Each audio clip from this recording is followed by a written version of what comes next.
Jam, this is Jam. Jam, look to the camera. Nice to meet you. Pleasure. Nice to meet you. So you're all set? Yes. We're still figuring out the technical equipment. Yes, everything is fine. Fine. We are already more than 75 people. You look so. If I would have, I didn't expect you to show up this way. I mean, look at you. Actually, it's like for a dinner speech, and me. Look at me, casual. We're a victim of COVID. Yes, but I'm still at the institute, and yeah, I know. But I'm sitting back home.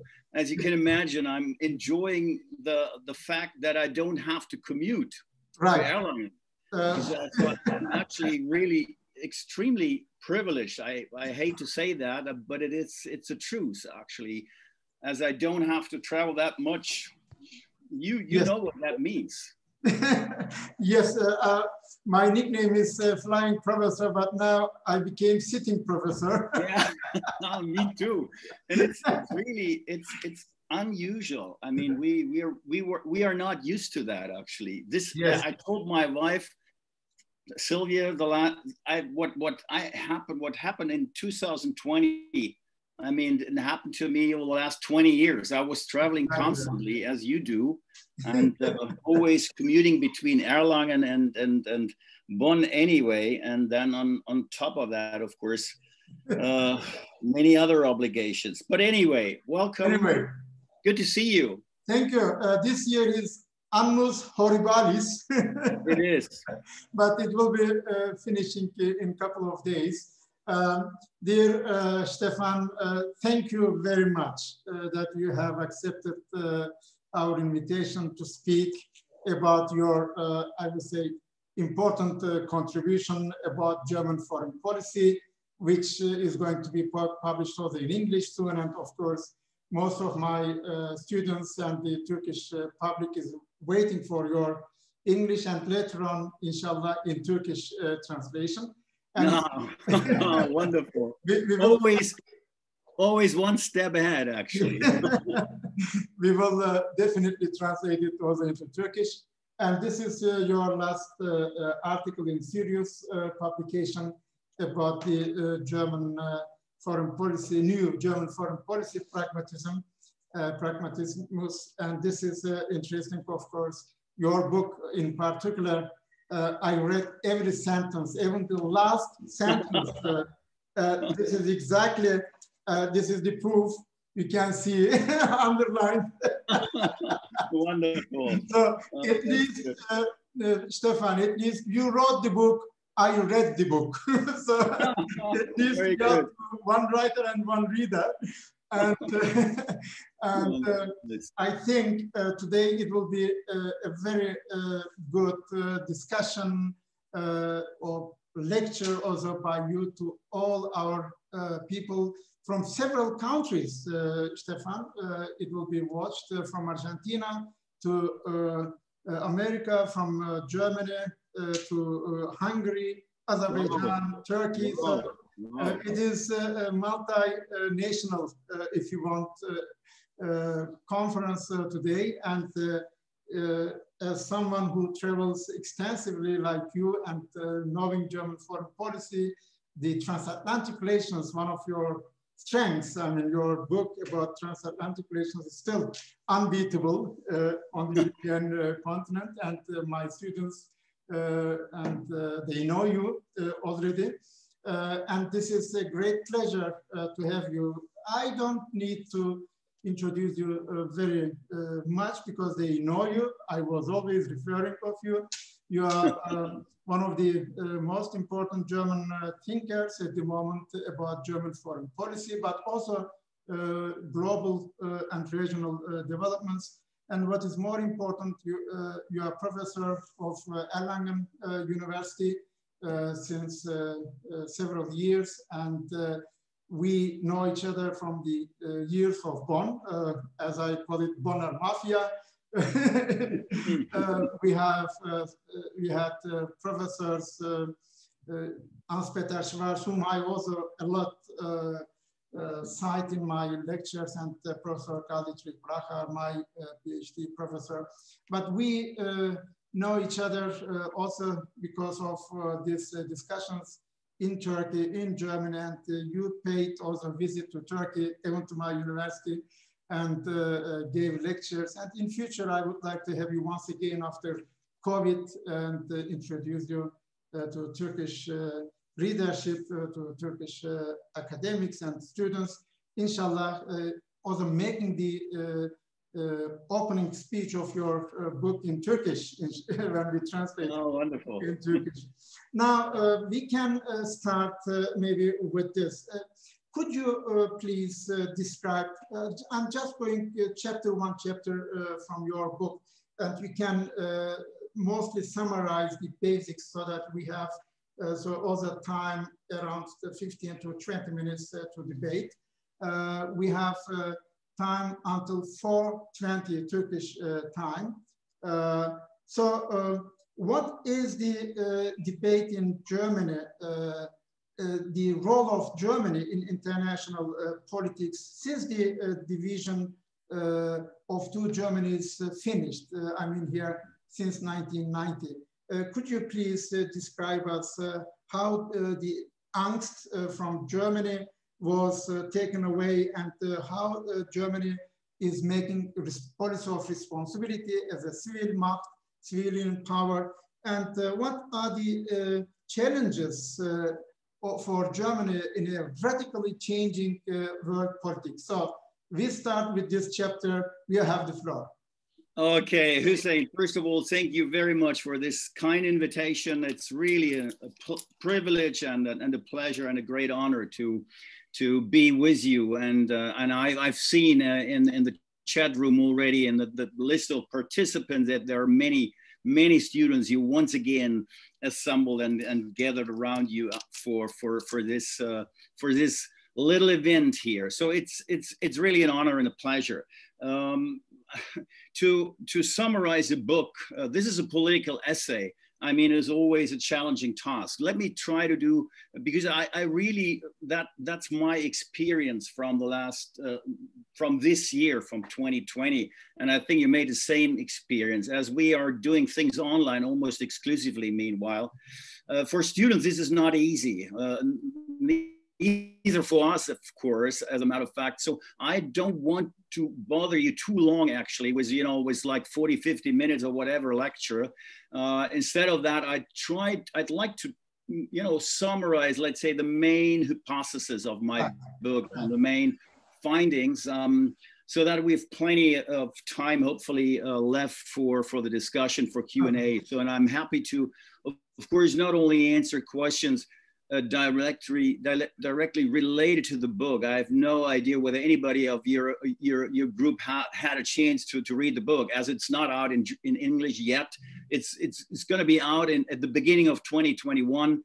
So you will definitely receive a copy. So maybe we will have a follow-up discussion on that once you have it in English. So with that, let me first of all tell you that the title of the book is, if you would translate it, and your translation will be like this: The End of Self-Bondage, German Foreign Policy in a World Without Leadership. So you can guess from that, I could easily put a question mark behind that, whether this is really the end of Germany's self-bondage if it comes to foreign policy. One can argue about that. And I can tell you, my book is actually, and that is my main hypothesis, my starting point for this political essay. I think German foreign policy, other than many of my colleagues actually also think. So I'm a little bit against mainstream thinking here, trying to provide a more positive picture of what German foreign policy is all about. Because the usual picture we receive from abroad is there are great expectations, as a matter of fact. But if it comes to the analysis, to what extent Germany really does live up to these expectations, most end up with saying, economically, so far Germany has not really adequately translated its economic power into political weight and political power within Europe.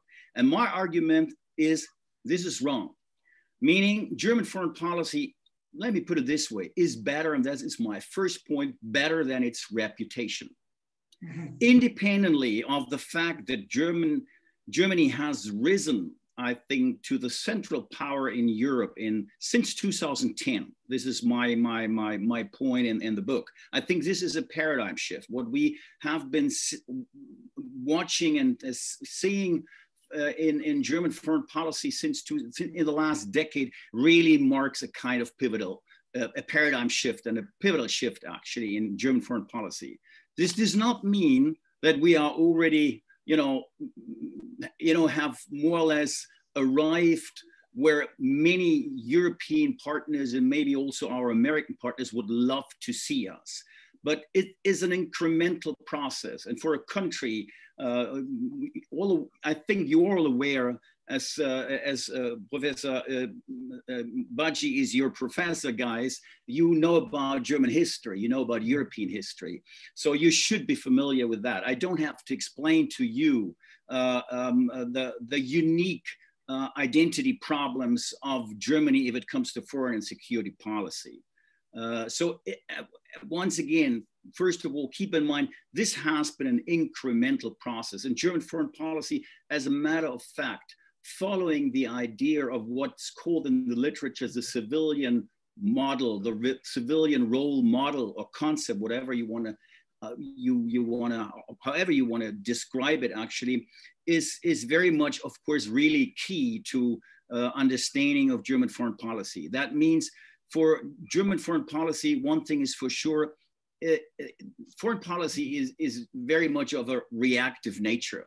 Meaning Germany reacts to external threats and challenges rather than, preventively or preemptively,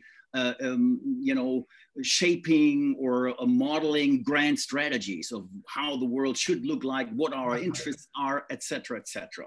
This is a German DNA, as I would say, and I would call it. But as a matter of fact, since have dramatically changed over the last 10 years.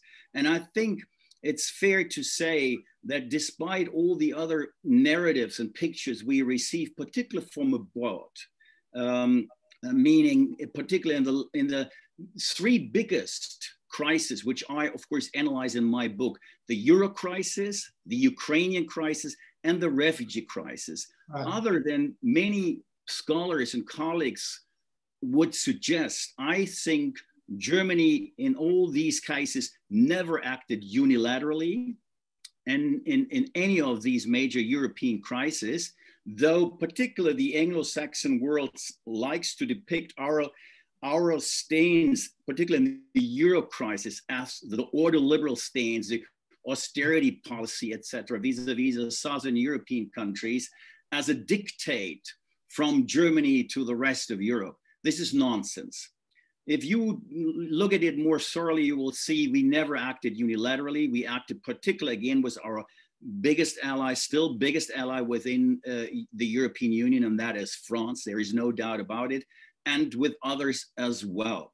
So don't be misled. This is one of the key. I don't have the time to go into the nitty-gritties here. We can discuss this later on. But one thing is for sure, the idea, the notion, which is very popular, particularly in the US, that Germany has more or less cuyinated actually the other member states with its ordoliberal stance, with its policy of austerity, is misleading.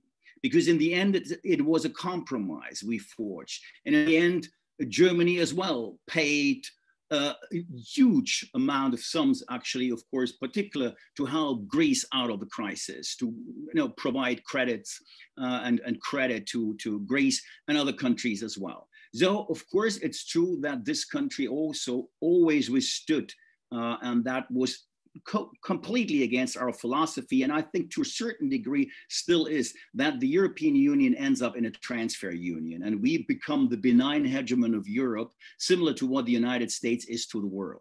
Because this is what Americans would like to see, love to us actually, as a benign hegemon for Europe. So that's my first point. And the paradoxical thing is actually the one exception. This is really interesting to see. The one exception where Germany, I would say, in all these crises,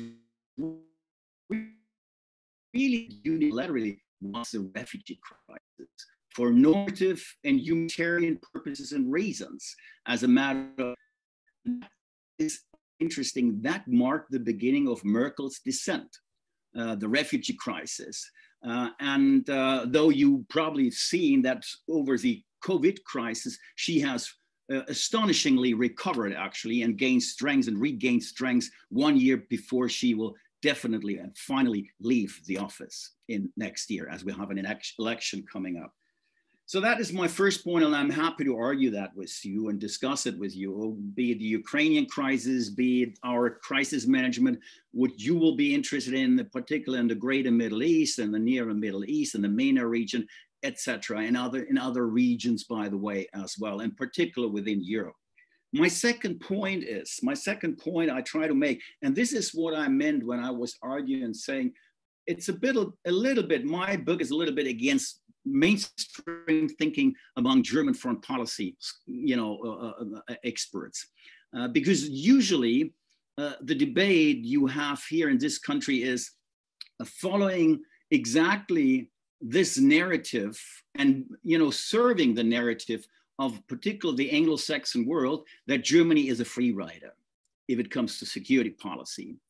And I think we have done a lot and helped to support this and serve these arguments with our, I think, not at all honest strategic debate. So that means what I actually would like to see, and what I would like to see any government in Germany, to trigger a more honest strategic debate among politicians and intellectuals alike about its role, about Germany's foreign policy role between self-restraint on the one hand and hegemony in Europe and the world on the other hand. And I think this debate, if you look at the developments throughout the last 10 years, is simply out of date and contributes to what I call German self-bondage. What does it mean? I think it's really paradoxical. It's almost cynical. If you look the debate, how the debate is still running and going in this country to a certain extent. What I mean is those colleagues, those politicians who constantly ask for greater responsibility in global affairs, want to invest more into European strategic autonomy, I think they really sometimes sound cynical if in the very next moment they warn of any German interventionism. And this is a paradoxical debate we have in this country. And this is also the debate, of course, we have abroad. Some still suggesting we have, if Germany gets too strong, there is another fear coming up throughout Europe. Others, on the other hand, constantly asking for Germany to shoulder more responsibility. I would say that the days are gone in Europe, throughout Europe, where people really are afraid, and our neighbors are afraid of Germany. I mean, you all are familiar or might have heard of the former foreign state secretary of Poland, Sikorski. You will know him, of course, and as I do. I met him several times in Washington and elsewhere in the United States. And his famous word about, I'm not afraid of a strong Germany. I'm afraid of a weak Germany. We want Germany to lead the lead. So, and we have a similar, very paradoxical situation within the country, in Europe, in Germany. And that's what I meant. If we, of course, on the one hand, and this is what almost every scholar here does, on the one hand, they're asking for greater responsibility. And the very next moment, if it comes to, let's say, conflict and crisis management throughout the world, they, of course, are warning of any German interventionism. This is paradoxical. This is almost cynical. And with these kind of debates, what we do is we encourage those particularly in the Anglo-Saxon world, who still criticize German free riding. So it's up on us actually to make a change here and bring a change about. Apart from that, I would say, we should really get the expectations right if it comes to German foreign policy. Let me frame that, and we can discuss it later on in a question which I also raised as in a rhetorical question in my book. I am arguing, how can you actually expect Germany to take the lead at a time when the US withdraws from global responsibility? The UK will be busy with Brexit for years, believe me, and France is concerned with itself. And our publics are more critical about the idea, on top of it, of humanitarian interventionism in the world than ever before in the last 20 years. This is the situation. I mean, I'm also blaming those who constantly arguing, oh, Germany should take the lead, Germany should shoulder more responsibility. Who as a matter of fact, in these days, is really taking responsibility? Who's taking responsibility? I mean, you may argue, we can argue about that, whether you do that in your spheres of influence like China or Russia, maybe Turkey as well. But as a matter of fact, let's say for the global good, for the sake of the global, of our world and our, community law and the rules we only have the Charter of the United Nations in this anarchic system, actually, to somehow make sure that we can live in peace next to each other. Who in the hell at that stage, at that point, and that is why the subtitle of the book is German foreign policy in a world without leadership. I don't see leadership in these days, no matter where, not around the world. I mean, you can argue about that, and maybe you will see, we will ask and argue, and we can discuss it. China is doing so. I have my doubts. I have my doubts. Not to mention Russia. Russia, anyway, is too weak for that. There are only two countries in the world right now who could really take the lead globally on a global scale. That is China, and that's the United States. European Union, the EU has the potential, but as long as it does not get its act together with regard to foreign and security policy, speaks with one voice, unanimously, there is no chance to translate that into a credible weight on the global scale. So I think this is extremely important, relevant, and should be kept in mind. This brings me to my third point of the book.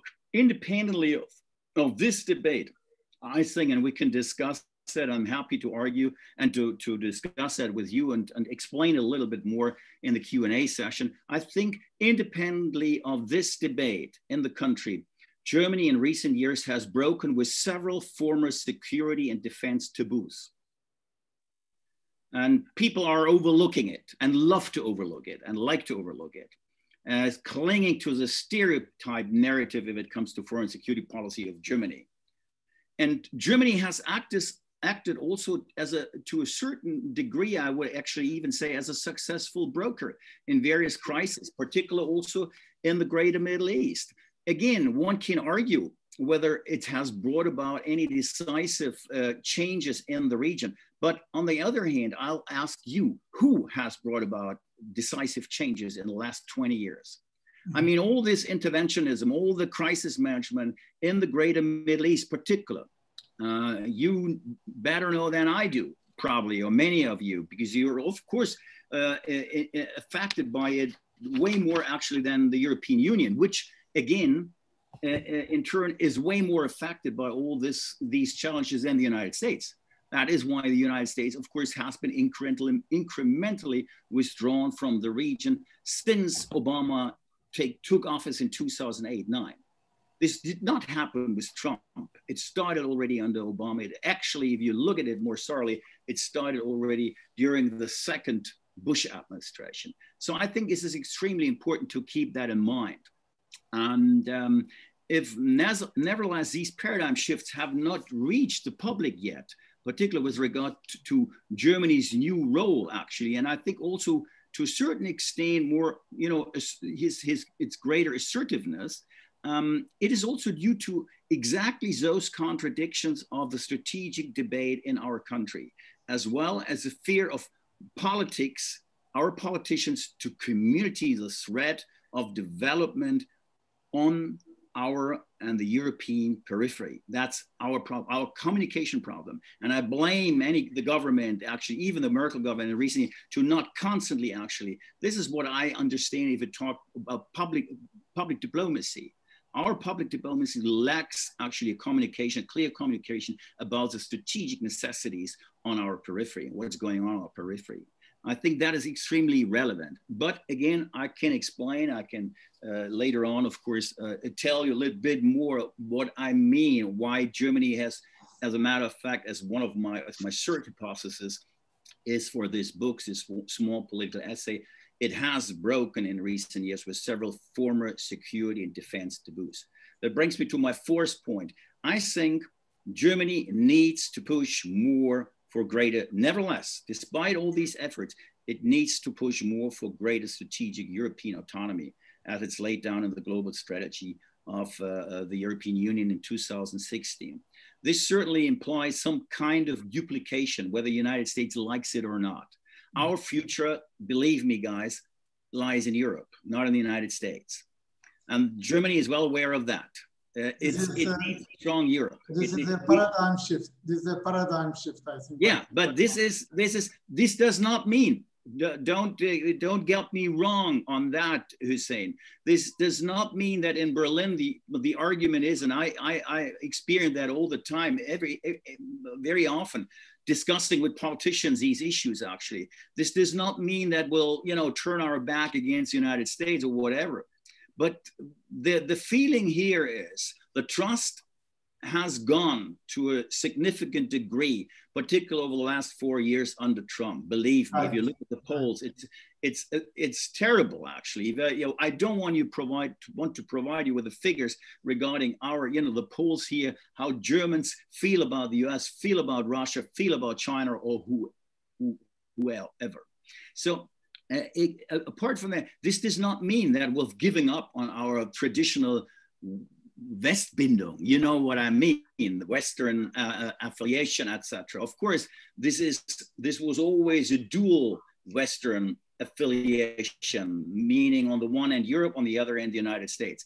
But one thing is for sure, and this has been an incremental process as well, and it started under the Schröder government, that the overall perception in political Berlin is, of course, that in the medium run, in the long run, the future lies in Europe and not with the United States. This does not mean that we've given up on the United States, because they are our allies and we share, of course, common values, norms, etc. And this is still the closest bilateral economic relationship in the world. We are well aware of that.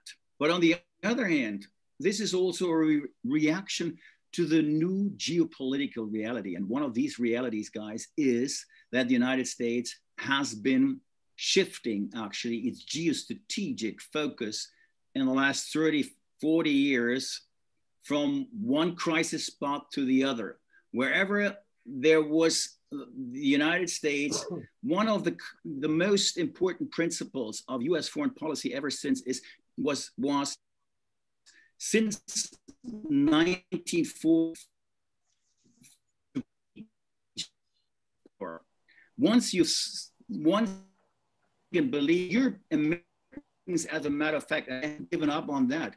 After the Cold War, after the end of the Cold War, what did Bush Sr. say? He said, Europe whole and free, mission accomplished. From now on, actually, up to Europeans to a certain degree. We will stay with you. We will, of course, be friends, etc.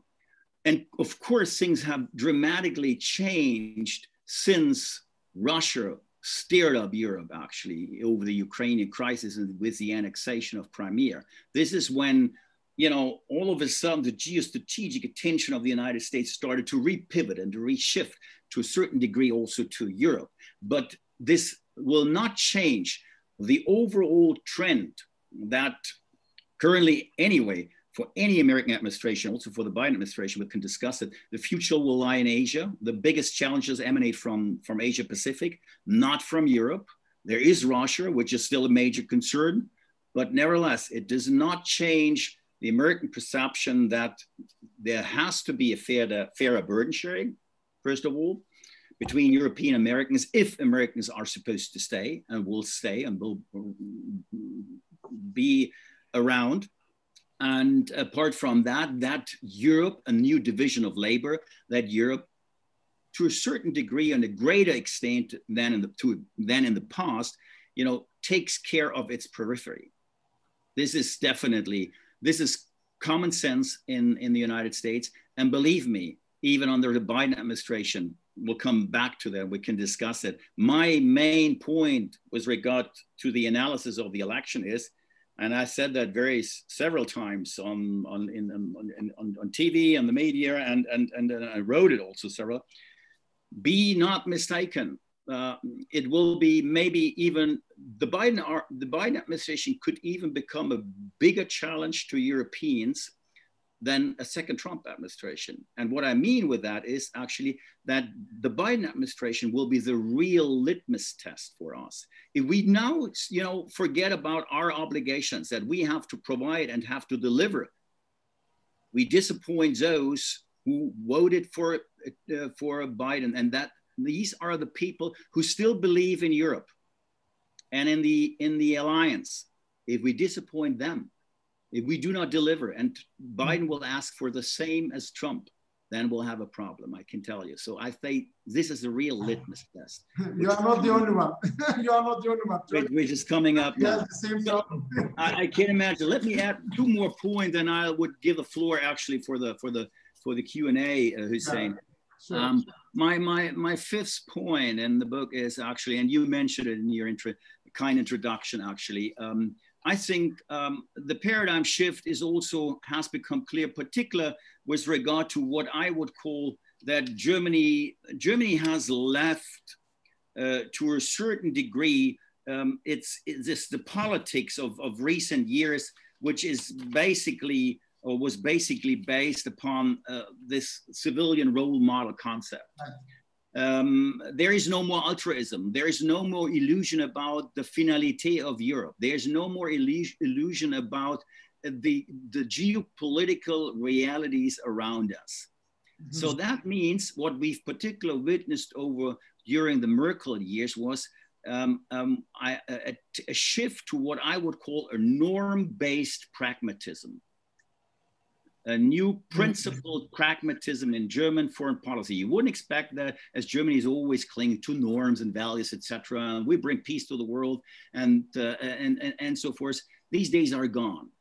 Look at things like ENP, European Neighborhood, democracy promotion. This is gone. As in the United States, nobody cares about democracy promotion right now. We want to stabilize our peripheries. We want to see that they actually become resilient, as we've mentioned it and called it in the global strategy. So this is extremely relevant, and you should keep that in mind. Such a policy will, of course, also, and this is another element, I think, which will become one of the big challenges, the great challenge vis-a-vis a Biden administration. I think the days are gone where Germany can also afford, or Europe can afford to pursue a policy of what I would call equidistance between China, between the US, here and there, etc. We need a more determined and firm positioning where we stand and where we would like to end up in the new great power game between the US, China, and Russia, and maybe others, the new geopolitical realities. So that means, on the one hand, the stability of a new, what I would call a more multiplex world, will require Germany and Europe to give up their free riding on the United States and accept shared leadership with the rising and regional power. That's certainly true. But on the other hand, we should also, of course, realize that the days will be gone, particularly under a Biden administration, that we can pursue anything like an equidistance politics, as I would call it, between China on the one hand and the US on the other hand. Biden will definitely push us to make clear where we stand, where we are. He will be tough on China, similar to what Trump did, actually, maybe even tougher. The rhetoric, just look at the rhetoric. It's amazing. Also during the election campaign, what happened. And he has indicated that actually what else is, you know, buy American, then America first. His agenda, economic agenda means or is buy American products. I mean, this is nothing else than America first and Trump's protectionism. He will, of course, not be a protectionist, but believe me, what we will see, of course, under Biden is continuity if it comes to the question how to deal with China. And here it's important for us to really get the expectations right and to make clear where we stand. And I think, of course, definitely in this case, next to the United States rather than next to China. This does not mean that we will give up on China. Nobody can afford to do that in an economically interwoven world. Such as we are living in, there's no way, actually. There's mutual dependency, there's interdependence, actually. There's no way to escape from these realities. But nevertheless, we should make clear who, anyhow, is more protectionist. Is it Europe, is it China, is it the US, or is it in the end China? And China has constantly, in the last 20, 30 years, definitely violated at least the spirit of the WTO in many ways. Yeah. Don't be mistaken on that. I mean, we're all sinners, Europeans as well, Americans as well, to a certain degree. We all try to protect our industries and our interests. But as a matter of fact, we, you know, if any country did really not play to the rules and at the same time was the country which benefited most in the last 20 certain years from the openness of our liberal order, the international order, it is China. There's no doubt about that. So I think that is also a very important point. So there is something which I would call a norm-based pragmatism in our policy in these days, as a matter of fact, and things I really think have changed in recent years with regard to that. But it still actually needs even more clarification from the European and the German side where we really stand in the end.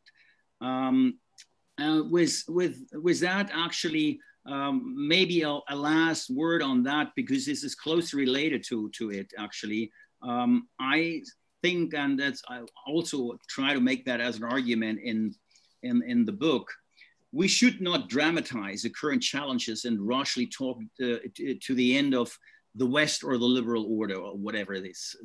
We have only one order so far. I think this is really important. And this will be really challenging for Europeans.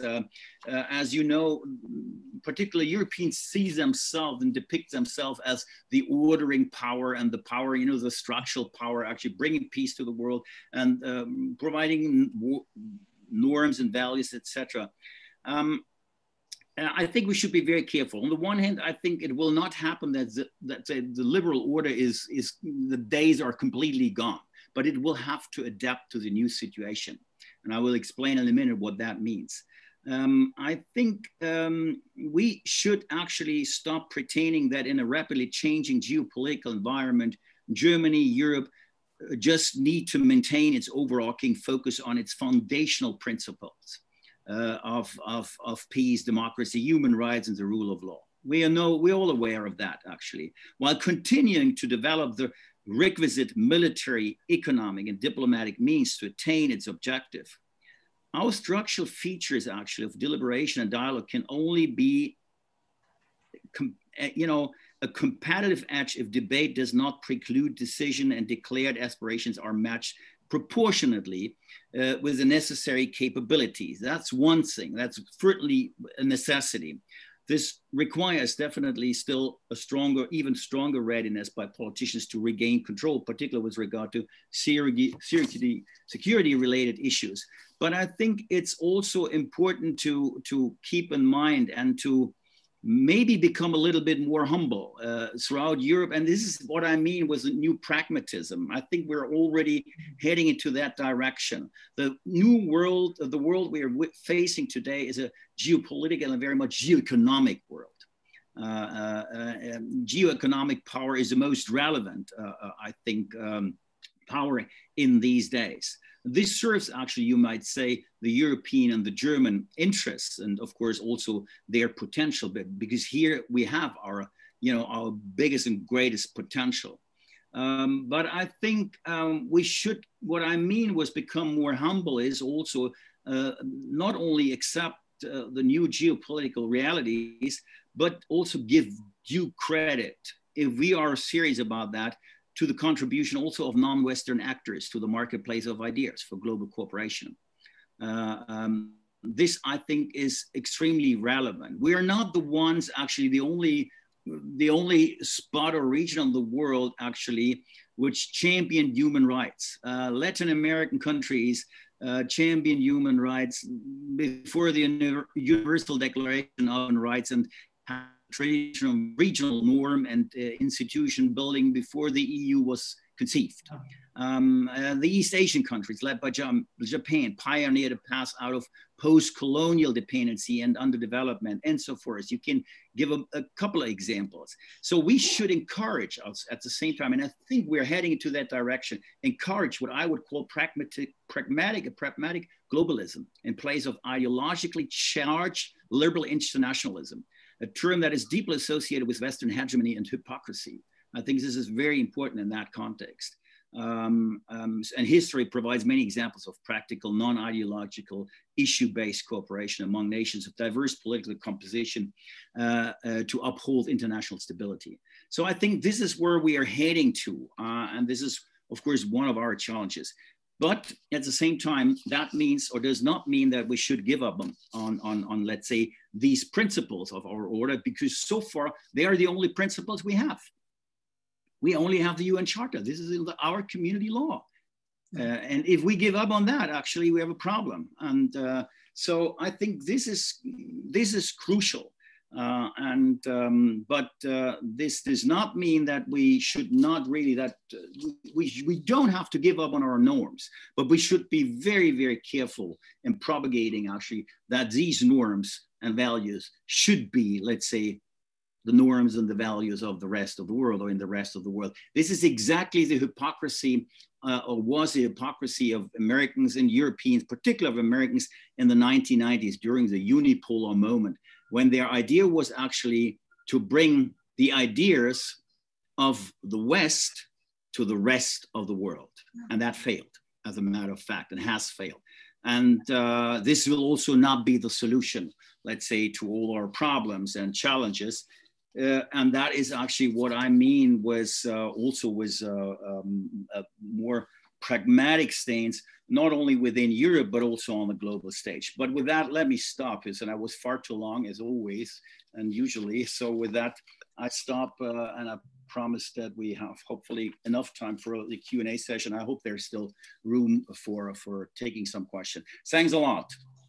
Thank you very much. I mean, this comprehensive describing of the world politics focusing on Germany was very helpful to understand at least the German debate, the German interpretation, but also, as you said, the world is moving to more pragmatic globalism, and the shift of power is important. It is not anymore Europe in normative sense, also defining the world way of thinking. And also you indicated about the UN Charter, which is really another debate, how the institutions after World War II established, whether they will be able to continue to run the world politics as they thought to be erected, to be established in order to meet the challenges probably of the Cold War conditions mostly. Now, after COVID-19, we will have definitely another world structure. And I thank you very much for this comprehensive explanation. And we have many questions there from the followers. And one question is, after America put this military embargo and economic embargo or sanctions on Turkey, the German ambassador in Ankara visited straightforward the Turkish president of Turkish defense industry and supported it in a way. So, and the European Union was not putting any sanctions in December meeting, 10 to 11. One question is, how do you see this American embargo cuts sanctions towards Turkey, because this considers Turkey as an enemy of America, putting Turkey together with North Korea, Iran in the same league. I would like to hear your views. The second question, there are several, but we go two questions first. And the other one is concerning the Balkans, because Germany is very much interested in the Balkans, and the enlargement of European Union until 2025 foresees the taking in Balkan countries. So how do you see this Western Balkan states concerning their European Union membership, including Albania? And do you think that it will be finished, that all the countries will be taken, or do you see any problems that it will be not realized? This is the first two questions. Thanks, Hussein, for these questions. I was, of course, hoping that in particular the question on Turkey would be one of the maybe last question I'd have to answer and address to. And as a matter of fact, but of course, I was naive to expect that this would happen, and would happen, of course. Yeah, what can I say? I think we have to be very careful. We are currently in a situation where you know, various scenarios are on the horizon. If it comes to the, let's say, the EU, US, Turkish strategic triangle. As a matter of fact, there are some people, as you all know, I don't have to tell you, you're better, you're more familiar with the situation than I am. And of course, I don't have to explain to you what is the reason for all this and this new power game in the Eastern Mediterranean, as a matter of fact. But you know that there are a couple of member states and the most prominent artists voicing these ideas are France, advocates of a more confrontational course, as a matter of fact, with Turkey. France took the lead in that context. And they are mostly playing also, let me tell you this, I think this is very important for you on the other side, actually, for the Turkish people also to understand that they are mostly playing to very, very much to domestic opinions, particularly in the case of France. You know what's going on in France anyway in these days. So this is really worrisome, as a matter of fact. Knowing that their views will not mobilize a consensus on the other end in the European Council. Believe me, there is no majority for a confrontational course in the European Council, basically. So this is one, but so we have different opinions on that, different, scenarios. There are those who would always try to reach out, of course, to Turkey, and of course you could guess that Germany is one of the hardest supporters as being always trying to be more or less a neutral broker. A neutral broker, by the way, in this case, again, this is one example for very, very pragmatic reasons, not only because of any altruism or, the norms and values orientation of German foreign policy. No, Merkel, was the refugee deal was also with your country of, this is, was born out of a very, very pragmatic approach how to handle the challenges and problems at home and reconcile them actually with the pressure from outside, the external pressure, as a matter of fact. So there are these advocates, of course, also in Europe of more engagement with Turkey, of conciliation, let me put it this way, maybe, led by Germany. Wanting to keep the EU somehow together, keep it together, and they are aware that the parties in conflict are unlikely to respond to unfortunately right now to appeals for political negotiations. Although I think that I realize that also on the Turkish side there are some movements and indicators that they're heading into that, because I think that's the only chance we have, as a matter of fact. We need to sit together and talk together about that, actually. Mm-hmm. The way how both sides actually currently, the conflicting parties are handling it will only, you know, throw more oil into the fire instead of water into the fire. And that's dangerous. So they instead urge restraint on a case-by-case basis. And then I think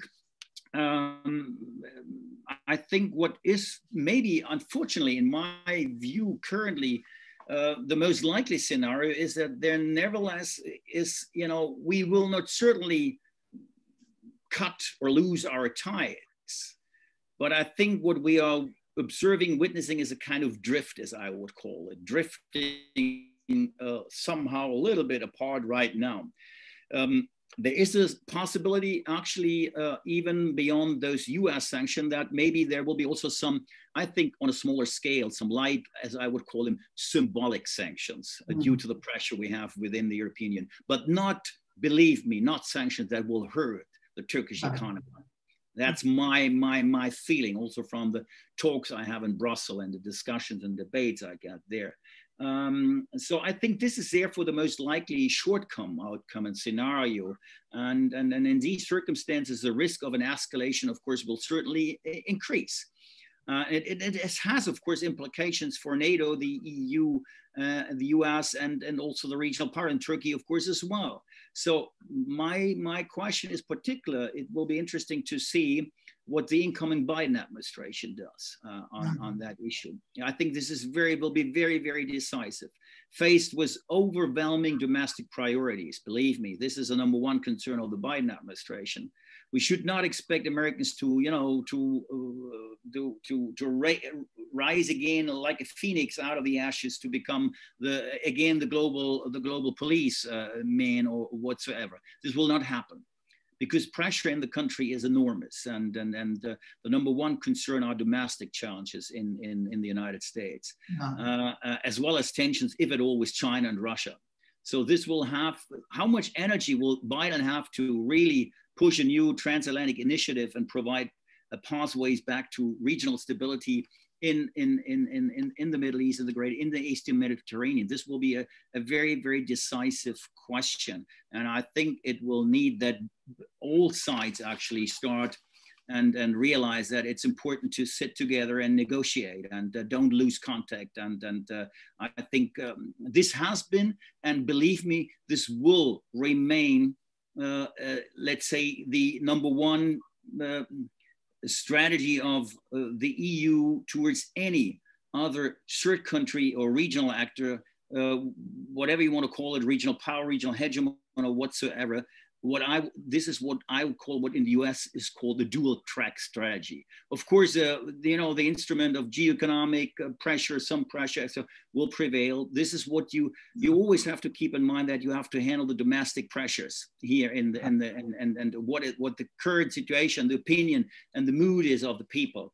But on the other hand, too, and that is what's meant by dual track, on the other hand, engage and try to negotiate and don't give up, of course, as a matter of fact. I mean, we have a long history together, and it's in our interest, it's in the interest of both sides, actually, that this will not happen, and that we will not really risk to finally drift apart. Would be terrible. To me, it would be terrible. There are very interesting questions. So many. Second point, maybe I make it very, very brief on the enlargement issue Western Balkans. As I already indicated and said, I can be very brief on that. You may have heard and got what I said in my short lecture, actually, at the beginning. I think there is no room currently, and there's also no sense in Europe for anything like democracy promotion and clear membership perspectives. I mean, we haven't shut the door, But let's not be mistaken, and the global strategy is a proof of that. It's also a new sign of more pragmatism, principle-based pragmatism. Resilience is one key word, as I said. We want to stabilize these countries, but there is actually in Europe, nobody's in the mood to say, oh, we open our own, we welcome new members, actually, because we are already overstretched and overburdened in many ways. So this is, and we've already actually acted against one of our key principles back in the 1990s, when the Copenhagen criteria, you may have heard of them, were drafted and finalized. And one of these criteria was very often overlooked, that we can only handle to provide membership as long as this will not do harm to the institutional mechanisms of the EU and the efficiency of the EU. And as a matter of fact, we've already overdone it, actually. We overstretched in various ways. So there is clearly in the current situation a tendency of the majority of the people and the member states in the European Union to first of all put a hold on that. I mean, this does not mean that this is ruled out forever. But currently, I don't see a clear perspective, to be very frank. And we should not underestimate and overestimate to what extent, let's say, or underestimate the instability which still prevails on the Western Balkans. Things there are less stable than people would expect. And maybe also I don't know how much there may be some of you who are, deeper into that, but believe me, it's not as stable as you could easily say, let's say European Union, we turn our back against what's going on in the Western Balkans. We are still there. We're still in Bosnia. We're still present. We're still around. And things have gotten worse in recent months and in the last 2 years, as a matter of fact. Okay. Now, interesting questions. One concerning the European autonomy, which is concerning the security of Europe. One, how do you visualize transatlantic link in this autonomy? Do you envisage any role for Turkey in this European autonomy, even it is limited? This is the one. The second question is about France. Hidayet Çilkoparan read also your book, is a PhD student, and he said, I would like to ask your views about the military activism of France. This is interesting, which is becoming increasingly noticeable, especially after the departure of the United Kingdom from the European Union. Do you see risks associated with France's military activism in the Eastern Mediterranean? I wish also know that in Turkey, we appreciate Germany's restrained and balanced foreign policy approaches. So there are two questions. So do you see any differences between Germany and France concerning the Mediterranean? And the last, maybe just for this block, concerning the energy, nuclear energy, that Germany has this Energiewende, so changing the energy from nuclear energy to natural friendly energy. How do you see this? This was a okay. Wow. Yeah. Many questions. There are several. It's just now. Yeah, I can imagine. Let me start with the European strategic autonomy as the first question, and the new transatlantic, let's say, bargain or whatever you want to call it. I think there is definitely, as in the case of Germany, there's a clear sign. There has been a clear sign in the recent years that the EU is really serious about becoming more autonomous. I mean, we should not have any illusions about that, what that means. It will not mean that all of a sudden, or within in the near future, the United States will disappear and we will be able and capable actually to handle our the security challenges and the security environment completely on our own. The EU has been trying to develop its capacity for independence, as a matter of fact, or for independent military action since the launch of CSDP. I don't have to go back to the 1990s, actually, but the EU's efforts, we all know, gained significant momentum. I think, I really would say, was not only was the Ukrainian crisis and the annexation of Crimea, which really raised a new awareness of let's say, the Russian threat, though nobody's really fearing a direct military confrontation, but hybrid warfare and all the other means the Russia has at its disposal, and of course also the modernization of its weapons programs, actually, for the sake of deterrence, is something we have to care about, and we are, and Europeans are well aware of. So, and then on top of that, it gained, of course, significant momentum with Donald Trump's presidency, though we should be not mistaken here as well. It started already, as I said, in 2014-15 under Obama, and not only with Trump, but with Trump, actually, it gained a momentum, of course, a significant momentum, which fueled also concerns that the US was no longer a reliable ally, as I already said. This is a perception. Let me tell you, I mean, if you look at the polls in Germany, now it has, of course, tremendously changed with the incoming Biden administration. But under Trump, I can tell you only 10%, according to polls, of the German population had still a favorable view of the United States. 10-15%. It was down to a low, actually, point as never before in the history of transatlantic relations. Right.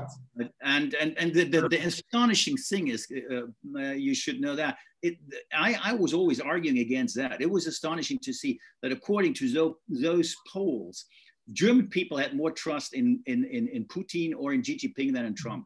I think people, how can you be so stupid? There's still a political system behind these figures, actually. In Turkey, we had also the same. Don't underestimate that, actually. So it was, to me, it was astonishing. And I didn't stop to tell the people and explain to people on TV or wherever, whenever I had a chance to please get things right, actually. Don't overdo things. But again, in response, the EU launched a set of defensive initiatives, a defense initiative focused on improving military capabilities. Stefan, maybe is there any possibility a European army, and where do you put Turkey in PESCO? The possibility, yes. I wouldn't rule that out in the long run, but not a European army in the sense of an EU army. That's something different. A European army, set up by. And that is the only principle that will work in CSDP, flexibility and coalitions of the willing, intergovernmentally organized. Forget about all these communitarization of defense policy. This is gone. And by the way, this is also a paradigm shift in Berlin. In Berlin, nobody has any illusions in these days. And that was completely different only a couple of years ago that we ever might end up in a communitarized defense union with an EU army. So a European army, there's a difference. Flexibility, coalitions of the willing. And so Turkey's place in that, I mean, as you can imagine, look at the UK. Look at the UK leaving now the EU. But of course, there are still strong incentives to cooperate on the defense issues. So why not, hopefully in the future, I mean, we two naive guys, we believe in Europe, we believe in Turkish-EU relations and in relation, and that it might, maybe we have a brighter future. You never can say how things will look like in 10, 15, 20 years from now. Right now, I don't see a chance for that, as a matter of fact, because things are developing in the wrong directions on both sides. And I'm not blaming just one side. There are always two sides, and we made our mistakes.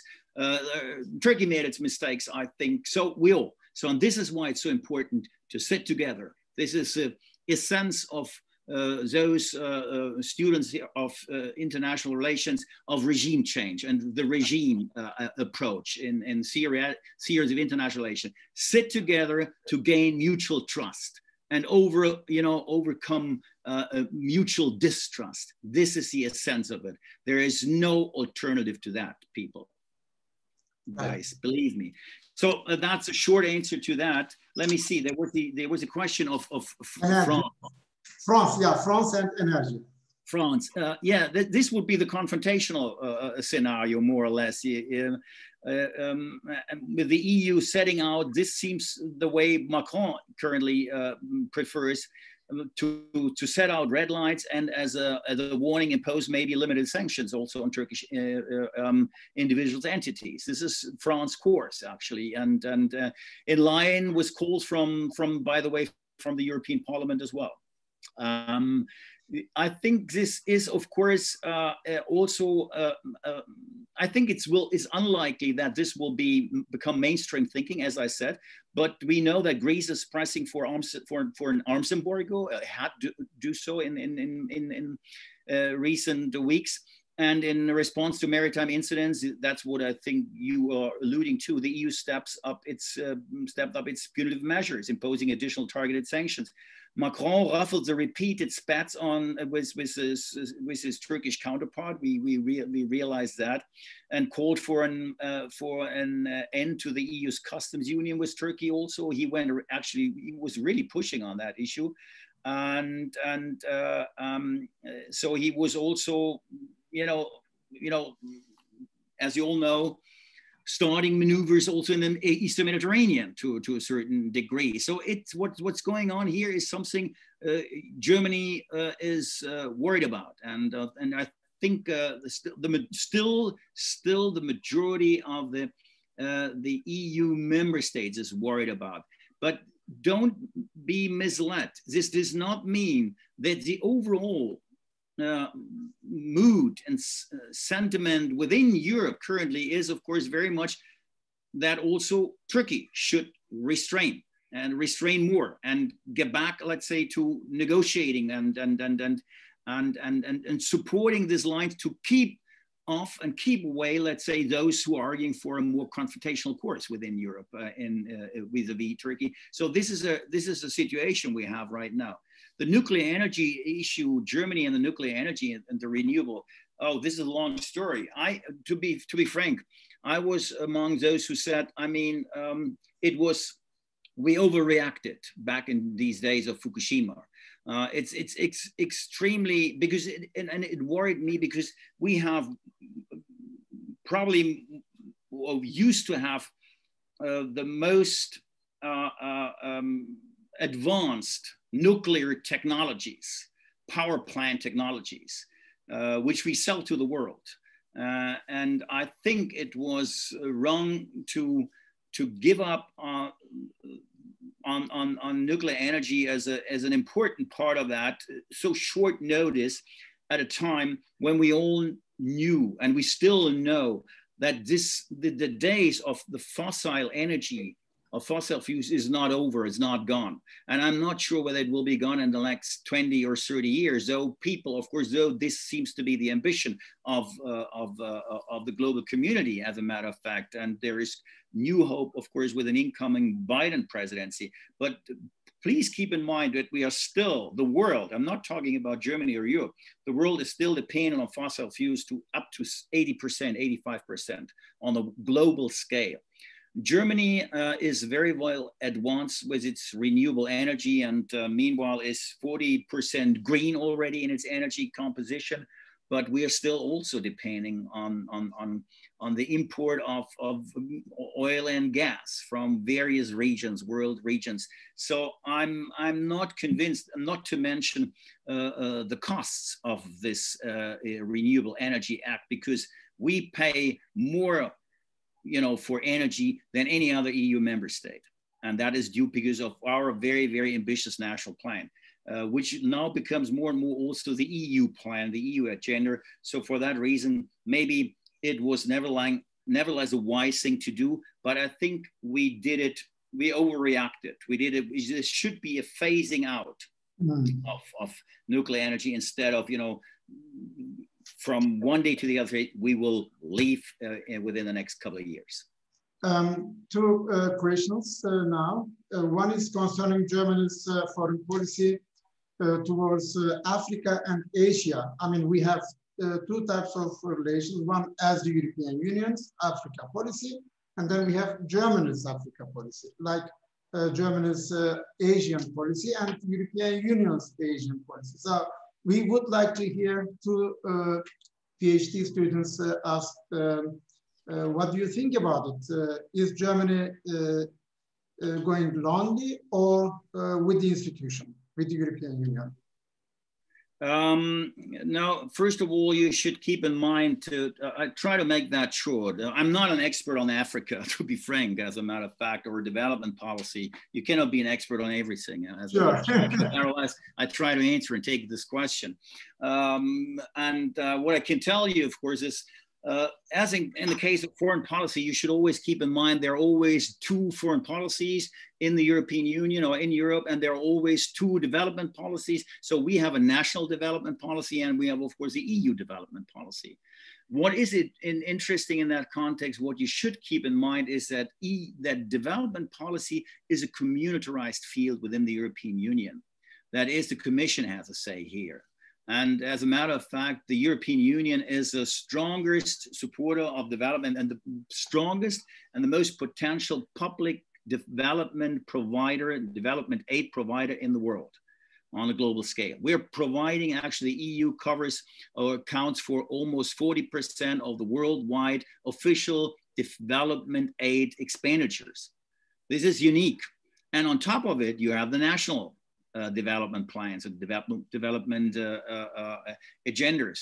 And particularly with regard to Africa, it's noteworthy to see that there has been an initiative, particularly under the latest Merkel government and during the latest Merkel term, to for an EU African and a German African EU or German African initiative. So I think Germany is one of the, this is also the perception, if you travel, by the way, to Africa, to the African countries, that Germany is one of the biggest and spender if it comes to development policy and development aid policy, and the EU as well. To be frank, to what extent Germany has been successful with that, that's another question, a different question. As a matter of fact, it's hard to say and to tell. And as I said, I'm not really an expert on development aid policy vis-a-vis Africa. What I can tell you is, of course, that it was a very, very important issue for the Merkel government. And also following, by the way, of course, the line of what we call in the EU jargon with regard to the global strategy, it was called resilience. We call it actually rather a policy of enabling the others, actually, to make sure that the others are getting or becoming less dependent of course, on official development aid, and what we've called the famous self-help system, as a matter of fact. I think what is becoming more and more a challenge, of course, is on the other hand, and here also too, we might see a development towards a more pragmatic actually approach. I cannot really foresee how this, in which direction this will unfold, but you all are aware with the OBOR initiative of China, which is of reaching out to Africa, the African continent, and almost stretches across the world. And that this actually provides a crucial challenge to Europeans and Americans alike with regard to their principled development aid policy, principled based in a way that it is conditionalized. That means that we are, usually providing aid to those countries who are asking for it and are in need of it, actually, to fulfill certain principles and norms and values regarding sustainable development, regarding human rights, et cetera, good governance, and so forth. This also is changing. The latest African strategy is not as explicit on that issue as it used to be in the past. And here we are again, back to what I said at the beginning, the paradigm shift with regard to more pragmatism if it comes to the idea of democracy, promotion, development aid, et cetera, et cetera. This is really changing. What was the other question again? Stefan, there are 9 questions more, but wow. we don't have so much time, but I will have one more question, and then Yeah. in his 21st. We need to follow up on that. Yes, we will. You promise with great heart. We expect you in New Year. We do a continuation. Definitely, my friend. The last question would be maybe in the next 5 minutes you can explore. It is coming from my student. She is doctor, assistant professor now, Shuhaya Çıkalın. She is expert on Angela Merkel. Oh, wow. Yeah, she wrote master and PhD thesis about her.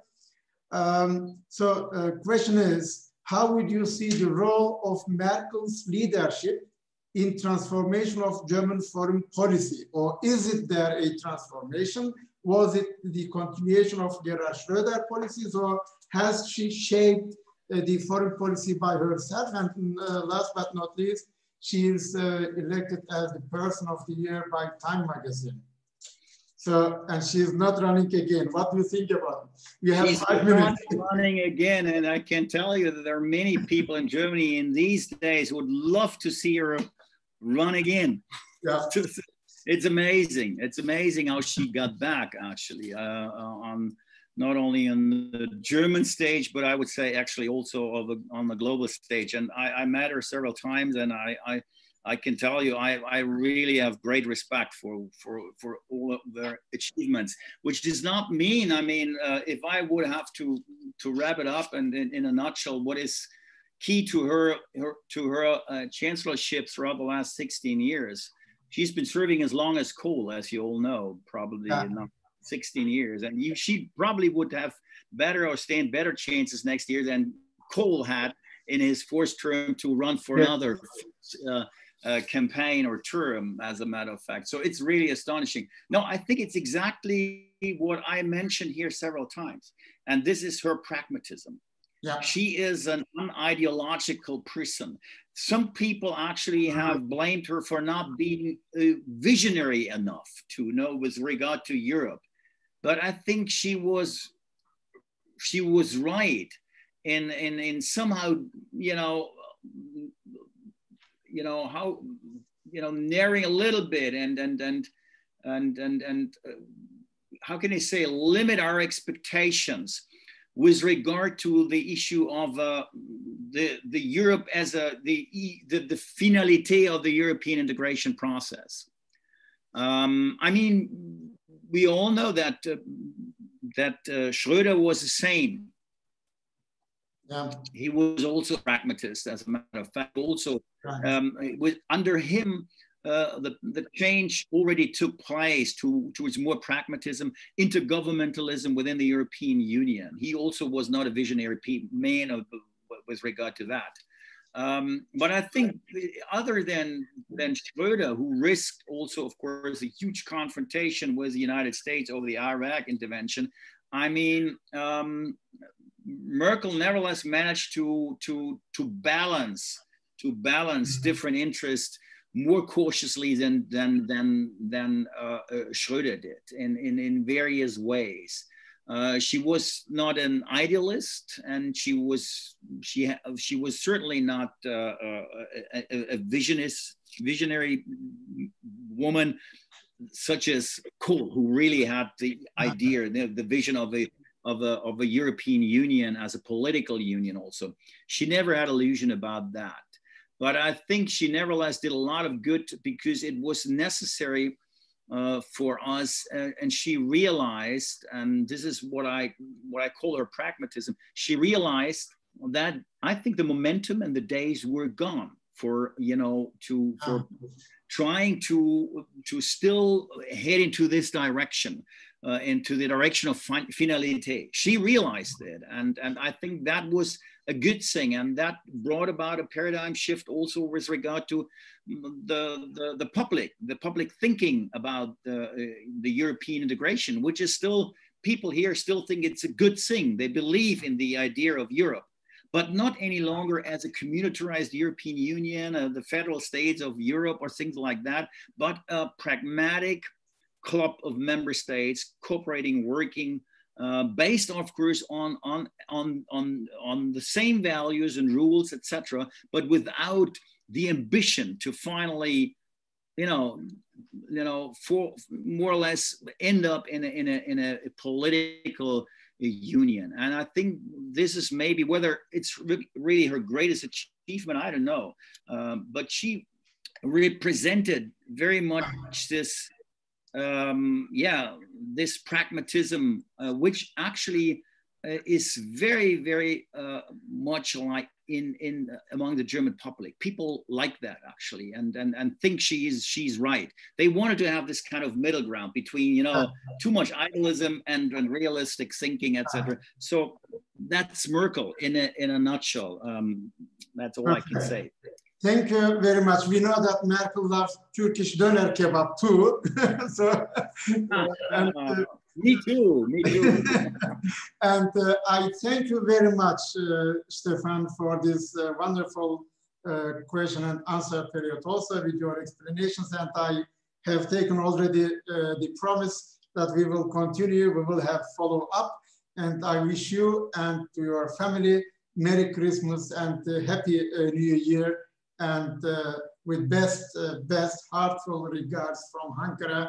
And after COVID, I would like to see you here at my institute, and we would have here face-to-face talks with the people, and happy to listen to your further comments and conferences. Thank you very much. Wonderful. Thank you very much, Hüseyin. It was a pleasure, and I will definitely come. I'd love to come back, and I hope to see you soon also. So, of course, in German soil, anyway, and hope we can travel again very, very soon.